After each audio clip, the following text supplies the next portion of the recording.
അതെ, തോരന്റെ രുചി ഇരട്ടിയാക്കാം. ഞാൻ വെറുമ്പാക്ക് പറഞ്ഞതല്ല. ഇത്തവണ ഓണത്തിന് ഇതുപോലൊന്ന് തോരൻ വെച്ച് നോക്കിക്കേ. അടിപൊളി ടേസ്റ്റി ആയിട്ട് നമുക്ക് റെഡിയാക്കി എടുക്കാവുന്നതാണ് കേട്ടോ. അപ്പോൾ വൈകണ്ട, നമ്മുടെ വീഡിയോയിലേക്ക് എല്ലാവർക്കും സ്വാഗതം. നമ്മളിവിടെ എടുത്തിരിക്കുന്നത് പയറാണ്. നീളത്തിലുള്ള പയർ തലേവാലും ഒക്കെ കളഞ്ഞിട്ട് പൊടി പൊടിയായിട്ടൊക്കെ ഒന്ന് അരിഞ്ഞെടുത്തിട്ടുണ്ടേ.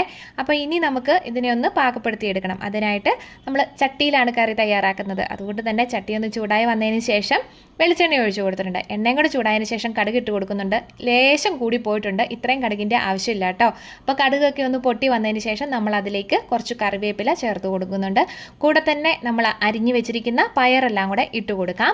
അതിനുശേഷം നമ്മൾ കുറച്ച് ഉപ്പും കൂടെ ചേർത്ത് കൊടുക്കുന്നുണ്ട്. പയറിന് ആവശ്യത്തിനുള്ള ഉപ്പാണ് നമ്മൾ ഇതിലേക്ക് ചേർത്ത് കൊടുക്കുന്നത്. ഇനി ഇതെല്ലാം കൂടെ കൂട്ടി നന്നായിട്ടൊന്ന് ഇളക്കി യോജിപ്പിക്കുക. ആ എണ്ണയ്ക്കകത്തോട്ടിട്ട് എല്ലാം കൂടെ നല്ല രീതിയിലൊന്ന് വഴറ്റി എന്നിട്ട് തട്ടിപ്പൊത്തി നമ്മളൊന്ന് ആവി കയറാനായിട്ട് വെക്കുന്നുണ്ട്. ആവി കയറ്റാനായിട്ട് വെക്കുന്ന സമയത്ത് വേണമെന്നുണ്ടെങ്കിൽ ലേശം വെള്ളം, അതായത് 1-2 ടേബിൾ സ്പൂൺ ചേർത്ത് കൊടുക്കാവുന്നതാണ്. ഇല്ലെങ്കിലും കുഴപ്പമില്ല. ഇനി വേറൊരു ചീൻചട്ടിയിലേക്ക് നമ്മൾ 1/2 കപ്പ് തേങ്ങ ചിരകിയതും 1/4 ടീസ്പൂൺ മിച്ചം മഞ്ഞൾപ്പൊടിയും 1/2 ടീസ്പൂൺ ചെറിയ ജീരകവും ഇട്ട് കൊടുക്കുന്നുണ്ട്. കൂടെ എരിവിനനുസരിച്ചുള്ള വറ്റൽമുളക് ചേർത്ത് കൊടുക്കാം. സവോളയോ ഉള്ളിയോ ചേർത്ത് കൊടുക്കാവുന്നതാണ്. എൻ്റെ കയ്യിൽ ഉള്ളി ഇല്ലാഞ്ഞ കാരണം ഞാൻ സവോളയാണ് അരിഞ്ഞ് ചേർത്ത് കൊടുത്തിരിക്കുന്നത് കേട്ടോ. ഇതെല്ലാം കൂടെ കൂട്ടി അതിൻ്റെ പച്ചമണമൊക്കെ ഒന്ന് മാറ്റി നമുക്ക് റെഡിയാക്കി എടുക്കാം. ആദ്യം തന്നെ ചീൻചട്ടിയിലേക്ക് എണ്ണ വേണ്ടവർക്ക് ഒഴിച്ചു കൊടുക്കാവുന്നതാണ്. ഞാൻ എണ്ണ അധികം ഉപയോഗിച്ചിട്ടില്ല കേട്ടോ. അപ്പോൾ ഇതെല്ലാം കൂടെ കൂട്ടി നമ്മുടെ അതിൻ്റെ പച്ചമുളകൊക്കെ ഒന്ന് മാറ്റി റെഡിയാക്കി എടുത്തിട്ടുണ്ട്. ഇനിയിപ്പോൾ ഇതിനെ ഒന്ന് തണുക്കാനായിട്ടും കൂടെ വെക്കാം. തണുത്തതിന് ശേഷം നല്ല രീതിയിലൊന്ന് ചതച്ചെടുക്കാവുന്നതാണ്. കല്ലുണ്ടെങ്കിൽ കല്ലിൽ വെച്ചിട്ട് ഇതുപോലെ ഒന്ന് ചതച്ചെടുത്താൽ സൂപ്പർ ടേസ്റ്റ് ആയിട്ട് കിട്ടും. ഇല്ലെങ്കിൽ മിക്സഡ് ജാറിലേക്ക് ഇട്ടിട്ട് ചെയ്തെടുത്താലും മതിയാവും കേട്ടോ.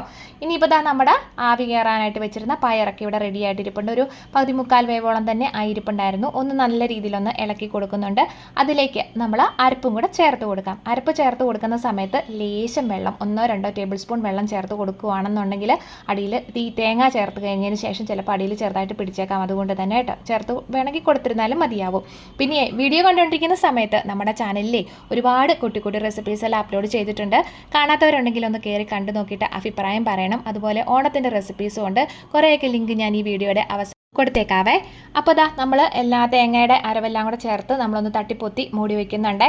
ഇനിയിപ്പോൾ ഒരു 2 മിനിറ്റ് അതിൻ്റെ ആവശ്യമുള്ളൂ. ലോ ടു മീഡിയം ഫ്ലെയിമിലിട്ടിട്ട് ചെയ്തെടുത്താലും മതിയാവും.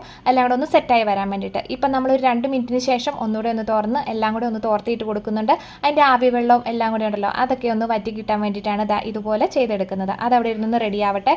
അതിന് ശേഷം നമുക്ക് ഇപ്പോൾ സ്റ്റൗ ഓഫ് ചെയ്ത് കൊടുത്തിട്ടുണ്ട്. ഇനി നമുക്കൊരു ചെരുവയും കൂടെ ചേർത്ത് കൊടുക്കാനുണ്ട്. അപ്പോൾ അതെല്ലാം കൂടെ കൂട്ടി ഒന്നുകൂടെ ഒന്ന് പയർ ഇളക്കിയിട്ട് കൊടുത്തതിന് ശേഷം നമ്മൾ ലേശം പച്ച വെളിച്ചെണ്ണയാണ് ഒഴിച്ചു കൊടുക്കുന്നത്. തോരന് നമ്മൾ ഇതുപോലെ അവസാനം ലേശം പച്ച വെളിച്ചെണ്ണ ഒഴിച്ചു കൊടുക്കുമ്പോഴും ഒന്നുകൂടെ സ്വാദ് ഒന്നും പറയാനില്ല, അടിപൊളിയെന്ന് തന്നെ പറയാം. ചൂട് ചോറിൻ്റെ കൂടെ കഴിക്കാൻ സൂപ്പർ ടേസ്റ്റാണ് കേട്ടോ. ആ പച്ച വെളിച്ചെണ്ണയുടെ ആ ഒരു സ്വാദും കൂടെ വരുമ്പോൾ വേറൊരു കറിയുടെയും തന്നെ നമുക്ക് ആവശ്യം വരുന്നില്ല. അങ്ങനെ നമ്മളെല്ലാം കൂടെ ഇളക്കിയിട്ട് വാങ്ങിയും കൂടെ വെച്ചിട്ടുണ്ട്. അങ്ങനെ നമ്മുടെ തോരൻ ഇവിടെ സെറ്റായിട്ട് വന്നിട്ടുണ്ട്. അപ്പോൾ വേറൊരു വീഡിയോയുമായിട്ട് കാണും വരെ ടാറ്റാ.